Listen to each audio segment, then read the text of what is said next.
Ah, what a normal and uneventful day it is today. Let's see, what's on the itinerary?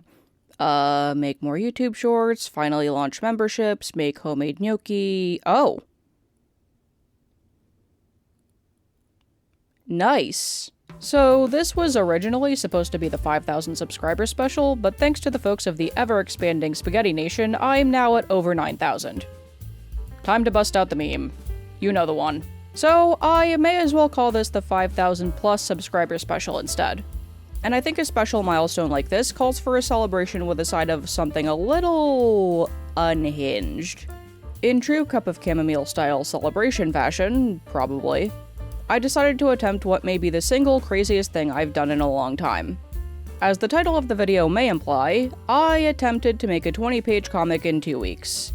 In full color. Spoilers, it ended up taking a little over 2 weeks, but yeah. Now, I'm no stranger to a time crunch. When I was in college, I had to navigate 1-week time frames to do more than 1 page worth of comic work, on top of minimum 9 other things to take care of, whether they were part of my major or for other classes that I chose to take. In fact, towards the end of my 3rd year, I very nearly pulled an all-nighter trying to get my thesis project done. However, those assignments were pretty feasible, like sketching 2 pages in a week or coloring 2 pages in a week. In other words, nothing of this caliber. And for someone like me who doesn't know what time management is, this sort of thing would, at least on paper, be a recipe for disaster. But this short comic was something I've wanted to do for a while now, and I still wanted to embark on this trial by fire to see if there are any brain cells left in the empty chamber that is my cranium. To put it more specifically, the comic I'm working on is actually a remake of an old comic. When I was in my last year of college, we had to make 3 different comics that were 6 pages in length as a means of bulking up our portfolio. We couldn't have any more pages than that, and I don't think we were allowed to do any less either. I've spoken about another old comic from a couple of years before that, and I've remade the first 6 pages and made dedicated videos to them. Unfortunately, I still have yet to finish that remake. Oops! I'm still not sure if remaking my old stuff is going to be a pattern on this channel, but I'm glad that I'm doing this because let's be real here. My old work was a hot mess. Even in college. I've said it before, but I'll say it again, I feel like I only got good at my craft after I graduated. Which is why we're here. This comic was made in 2018, and like the other 2 assignments I had to do for the aforementioned portfolio class, it was a companion work to a fantasy novel that I've been working on for a few years now. I'm not sure if I'm at liberty yet to disclose its title, because I do plan on publishing this thing in the near future, and while I had a working title for a few years, I'm heavily considering changing it. Originally, the remake was also going to be 6 pages, but there were a great many things I wanted to expand on and change. And as I was working on the foundations for the remake, 6 pages became 8 pages, 8 pages became 12 pages, and 12 pages turned into 20 pages. Not exactly what I was aiming for, but in my own defense, I've long since graduated college and I do what I want. And honestly, challenge accepted. This project was no small undertaking considering how much work goes into a comic of this length, and also considering the old pages were physically painful to look at. Like, okay, I'm not one to roast other people's art, and especially other people's old art, but this is my own old art, and in this specific scenario, I'm calling it like it is because not only do I have questions, I have concerns. But if you're new here and you want to see how I accomplished this slightly unhinged feat, then make sure to like and subscribe. And if you're already subscribed, then welcome back to the Spaghetti Layer. Either way, strap your butts in because here we go! Let's begin with a thorough analysis of the original masterpiece. The comic follows one of the novel's main characters, Mathieu, at the time called Mika. In the story, there were 4 deities presiding over different things such as time and life itself, but they've been out of the picture since an event occurred several decades before the story that changed the world and the nature of magic forever. The world building and workings of the magic system would probably require their own video. I might just save that for when the book is finished and out in the wild, but before this event, there were several groups of magicians known as Blessed Ones, who could perform certain types of magic depending on who their patron deity was. Magic became a lot more accessible after this event. But for reasons that are absolutely spoilers, Mathieu here is the first Blessed One to be born after the aforementioned event. And nobody knows why. Except me. However, he has a lot on his plate that makes his life more difficult than one would think. He's a channeler, meaning he can perceive and commune with the dead. But there's a very pesky spirit who refuses to leave him alone. So, what's a guy to do here, you might be asking? Worry not, people of YouTube, because this comic is more or less the answer to that. The comic takes place a year before the events of the novel and follows Mathieu as he tries to figure out a way to solve his ghost problem. Now, let's take a look at the original comic itself. I'm just going to recap what happens in the comic, so if you want to read the dialogue, feel free to pause the video. The original comic begins with Mathieu entering a small town, where he's been told to meet with Gerardo, a former Blessed One who supposedly specializes in solving problems similar to what Mathieu is dealing with. He briefly contemplates what he's doing here and wonders if something will go wrong before he's interrupted by someone off-screen. That someone being Gerardo. Gerardo asks him if anything's wrong, and after a brief conversation, Mathieu realizes he's found the man he's looking for. Mathieu begins to talk about his situation, but Gerardo insists that they're better off talking about it while traveling on the road. It's at this point that an unnamed spirit voices their apprehensions regarding Gerardo, but Mathieu won't hear their argument, saying his meeting with Gerardo is for the best. At Gerardo's house, Mathieu fully explains that while he should theoretically be able to summon ghosts, also known as eidolons in the world of the story, he has great trouble mastering his power. And it's for that reason that trouble seems to follow him everywhere he goes. Gerardo isn't quite sure how he can help Mathieu, but he does suggest several books on the subject that could point Mathieu in the right direction. Some time passes and we see Mathieu reading the book that Gerardo has given him, but as he's reading, his magic begins to act up again. Before Mathieu has a chance to get things under control, Gerardo's house gets blown sky high. Gerardo, woken up by the commotion, rushes into what's left of the study, and he sees Mathieu standing amidst the destruction. The comic ends with Mathieu running off into the night as a stunned Gerardo watches on. Now, what about the old comic do I want to fix? Long story short, everything.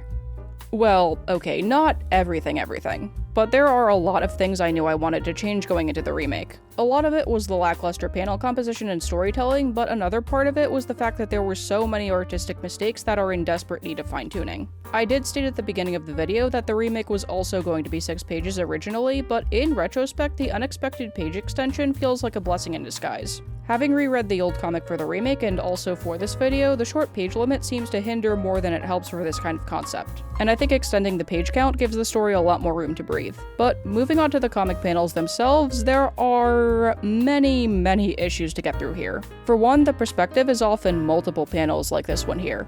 I'm by no means a master of perspective, but unless the road is on an incline, we wouldn't even be seeing the road in this panel. This problem is repeated in multiple other panels, including this one where the line indicating the floor should be a bit lower, around Mathieu's ankles or so. Here, if you look very closely, you'll see that the panels of the window shutters don't meet up with a vanishing point, and there are multiple lines that don't match up with where the perspective lines are supposed to go. The original comic was drawn in ink traditionally and colored digitally, and it was during my time in art school that I first learned how to use a dip pen. By the time the comic was made, I already had a couple of years of experience under my belt with a dip pen, but I never branched out in regards to line inking techniques. And as a result, the line work looks very sloppy. While the variation of the camera angles isn't bad, certainly an improvement from my older work, there are some panels that could have benefited from a change in composition. Even the panel structure itself comes off as too linear, though I'm not quite sure if I was trying to cram as much information as possible into 6 pages, or if I was too scared to vary my panel structure. Probably both now that I think about it. But let's now talk about the other elephant in the room, or at least one of the things about the old comic that bothers me the most. The anatomical issues. On multiple occasions, there are characters leaning back like the Leaning Tower of Pisa, and on other occasions they're drawn in ways that defy all logic. During college, and for most of my life up until a few years ago, I had a little something called can't be bothered to search for photo reference-itis. For much of that time, I used to think that using reference was cheating, and that was the reason why I didn't use it. Much to the detriment of my older art. My mindset on that did change when I got to college, but only slightly. I would look up photo reference for the backgrounds and the clothes, but a lot of it was surface level researching, and I would do a researching job that was only somewhat above the bare minimum. And as for poses, well, even at my grown age, I was 21 when I made the original comic, I unironically thought I was some sort of pose drawing master. That, or I may have just said, you know what, screw it, and draw poses that I thought were believable I don't remember anymore. Whatever the case may be, my nonchalance with posing and anatomy was another detrimental factor in the whole poop-flavored sundae, and it also resulted in iconic gems like these hands, this posture, these unique book-holding methods, and one of my personal favorites, this. Why is he standing like that? Why? Why are his legs longer than the rest of his body? Anyway, I could go on about this all day, but that brings us to what I decided to change. I briefly mentioned in a previous video that I had taken a crack at writing the new script back in February, before this video became the planned 5,000 subscriber special. The new script took about 3 hours to write in total, but I went in and did revisions later on in the days leading up to me starting the remake to change things that I didn't like. I did get caught in a bit of writer's block towards the end because I was trying to figure out where I wanted the story to go and how I wanted the comic to end. Initially, the remake was going to end on a similar note to the old comic, but then I decided to add an extra scene at the end where Mathieu and the Eidolon argue over what has happened.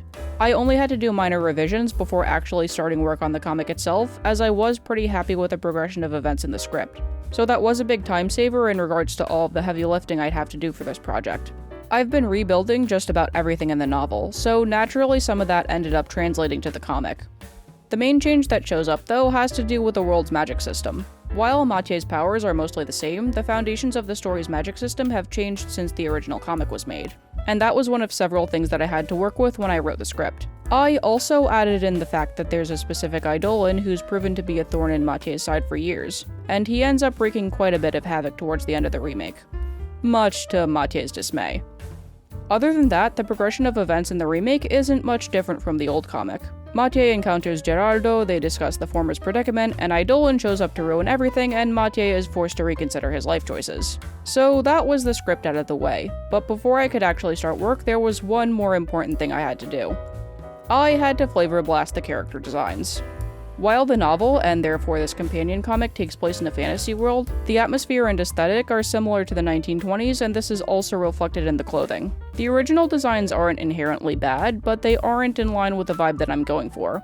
I won't go over the redesigns too much, since that's not what this video is about, so I'll just go over them briefly. For Mathieu, I kept the general green and red color scheme, but I gave him a completely new outfit, like the collared shirt, the pants, the knee-length socks, and the boots.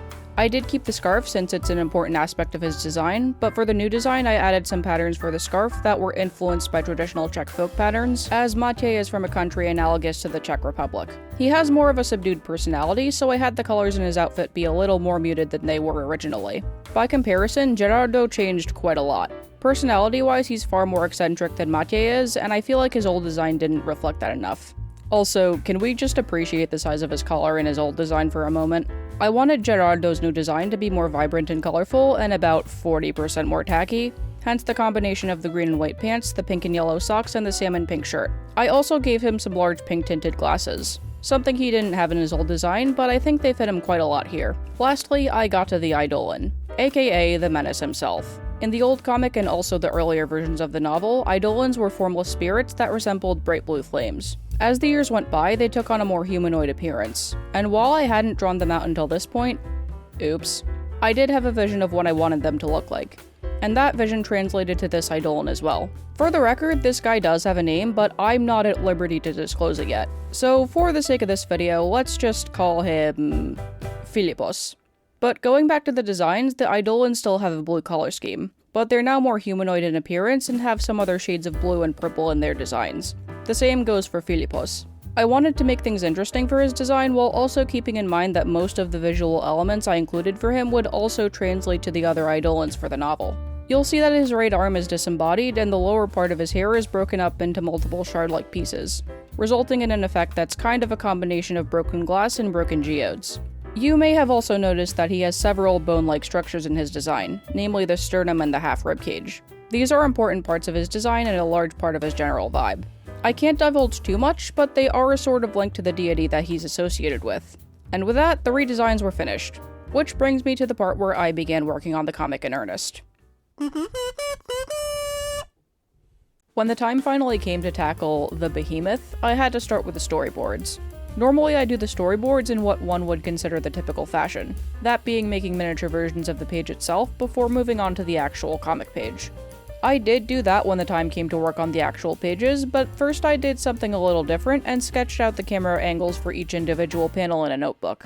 I made sure to keep the proverbial camera angles as varied as possible, trying not to keep the same angle or perspective for too many panels unless I felt that it would be beneficial to the storytelling. Then I put the panel sketches together, sort of, when I made the actual storyboards on the pages themselves before blowing them up in size to fit the page's trim size. I think sketching out each panel first was very helpful and saved me a lot of headaches as to how I was going to transcribe the script to the comic pages. I don't know, my brain is weird like that. After doing the storyboards, I set up the panels themselves, sometimes making changes from the storyboard so I could let everything flow a bit better. Then I put down the word balloon, setting up a rough estimate of where everything was going to go based on the storyboards, while also trying to keep them within the live area, aka the innermost rectangle on this comic page, an area where you should keep all of your word balloons and all of the most important visual information in when it comes to comic pages. After all, you wouldn't want to risk having a letter or two cut off by having a speech bubble be close to the trim line, where the art would be cut off if you were to take your comic to print. As of right now, I'm not sure if I'm going to print this comic yet, but I still wanted to give myself a challenge. However, I ended up changing the position of the word balloons a lot during the sketching process because some of the actual sketches turned out to be very different from what I put down in the storyboards. That, and I also had to contend with tangents, word balloons clashing with the artwork, that sort of thing. But how was I going to have any hope of getting this thing done in 2 weeks? I set up a schedule for myself to see what it would have been like to try and get this thing done in 2 weeks, but in retrospect, I'm fairly certain that I may have been setting myself up for failure. I put 3 extra days for script revision, setting up the pages and the storyboarding, but the actual comic production timeline entailed things like, for example, sketching 5 pages, doing the line art for 5 pages, and doing the flat colors for 5 pages in a single day, along with writing the script for this video. Sounds easy enough, right? Well, here was the problem. Line art and flat colors are easy enough to get through, and I can do the line work for up to 10 panels in a 4-hour time span under the right circumstances, but sketching is a more laborious task, and here's why. Before I can get to sketching, I have to look up reference images and poses that align with my vision for the finished art as closely as possible. Drawing straight out of my head would be a recipe for disaster, considering there are bound to be some glaring errors in the artwork if I were to go down that route. And I do not want to have a repeat of the posing errors that were rampant in the old comic. While I used some of the poses available in Clip Studio Paint, I also grabbed a lot of the pose reference from posemaniacs.com, a site that I use regularly for this sort of thing. Please sponsor me. Both this comic and a good chunk of the novel take place in a country that's analogous to Italy, so I grabbed some references accordingly for the backgrounds. Now, hold on a minute, Chamomile, I hear you say. You made a 2-page comic where your webcomic characters take a vacation to Sorrento. You have another comic project that takes place in Rome, and now you're doing this? Listen, I'm half Italian. I need to fill the self-indulgence quota at least once in my life. But anyway, the location where the first scene takes place, and more specifically the clock towers featured in that scene, was inspired by a square in the city of Pistoia, while some of the houses and other structures were modeled off of buildings in Modena. There's a scene that takes place indoors about halfway through the comic, and I had to look up photo reference of how sitting rooms and studies looked in the 1920s so I could have the background, more specifically Gerardo's office, be as close to the time period influence as possible. So you'll see those influences in things like the bookshelves, the desk, and the lamp. With all of this in mind, I decided to bang out the easier panels first when I was doing the sketches to save time, and also so I wouldn't have to worry about or get hung up on the harder sketches later. When I say easier panels, I mean things like closer mid-range shots, or panels that otherwise don't involve a lot of drawing. I was jumping between pages and getting the easier sketches out of the way where applicable, but I also got some wide and establishing shots out of the way during the process as well. You can probably see in the time-lapse footage that I didn't do all of the sketches before I did everything else. Sometimes I would take breaks from sketching to work on the line art, and other times I would work on the flat colors. As I mentioned earlier in the video, those are parts of the process that take less time to do than the sketches. If I had to guess, a simpler panel would take about half or 3/4 of the time it would take me to do a sketch, while doing the flat colors takes less than half of the time it takes to do a sketch. I knew I had to lock in if I had hopes of taking a decent chunk out of this thing progress-wise within a reasonable amount of time, so I challenged myself to do as much work as I could in a series of 4-hour sprints.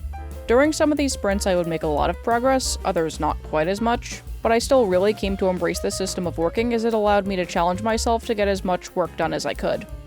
As effective as it was, however, and as the days continued to roll by, I began to realize that there was only so much I could do in such a short time frame, in spite of all my planning. Perhaps my poor time management was truly impervious to the elements despite my best efforts, or perhaps 20 pages in 14 days was in fact the worst thing I have ever thought up. But whatever the case may be, I got hit with the epiphany that I was going to have to pick up the pace. With about 4 days to go before my self-imposed deadline, I counted all of the panels that still needed to be sketched, lined, colored in, and shaded, and ran those numbers through a calculator. While the number of sketches and line art remaining were manageable, the amount of flat coloring and shading that still had to be done was massive. Basically, in order to get the comic finished in 4 days, I would have had to sketch 7 panels a day, line 10 pages a day, do the flats for 14 panels a day, and do the shading for 18 panels a day. And I think now is a good time to mention that shading a panel would take me about as much time as it does for me to do a sketch. I know I probably shouldn't be, but I am someone who is very meticulous about shading.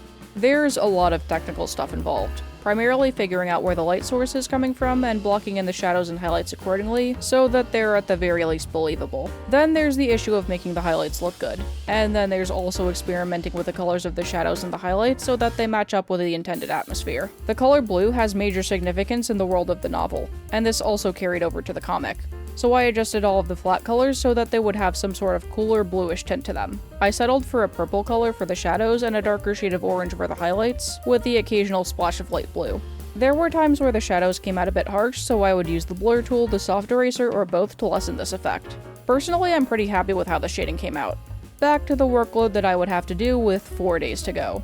With the expected amount of work that I had calculated, I really should have rethought my plan sooner than I ended up doing, and to be honest, the only way I was going to get this done was if I pulled 3 all-nighters consecutively, but foolish and naive me from earlier this week was still up for the challenge. So I went into that Monday with cautious optimism. I'd been on a roll for the previous few days, so I figured, hey, maybe I might actually be able to get this done. But while I did the flats for 7 panels in the first sprint, I had only done the shading for 2 panels.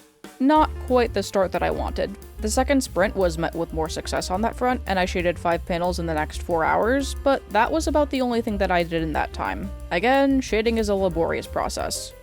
And it was at this moment that I stopped to give my brain a break and figure out what kind of strategy I would need to pick up the pace, but as it turns out, that break was all I needed to see the truth. I wasn't doing as much as I hoped I would.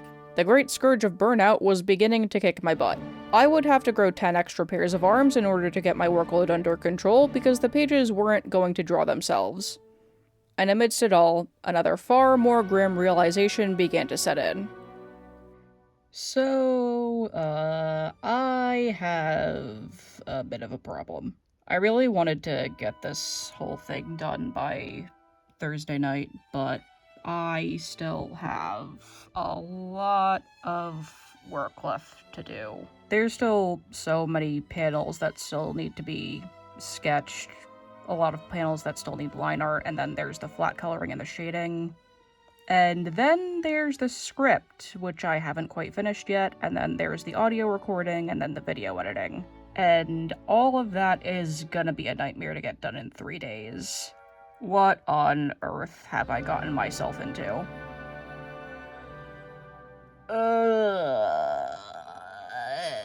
Yeah, I am cooked. And thus, a dire predicament has appeared. Just how much longer will this comic remake project take? Will this comic be finished before the year 2100? And why is the flying spaghetti monster in the pixelated soup? Find out next time on A Cup of Chamomile. Anyway, that is going to do it for the first part of this special. If you like this video and want to see how this saga concludes along with other stuff from me, make sure to like, share, subscribe, and tune in every other Friday for art-related videos and other quality shenanigans. If you want to support me further, please check out my other social media accounts as well as my Ko-fi and my Etsy shop, which are all in the description. And lastly, if you made it this far, leave a pencil emoji in the comments section below. And remember to keep things civil in the comments, or I will put a whoopee cushion in your chair when you least expect it. And yeah, that's about everything. Thanks for watching, and stay tuned for part 2.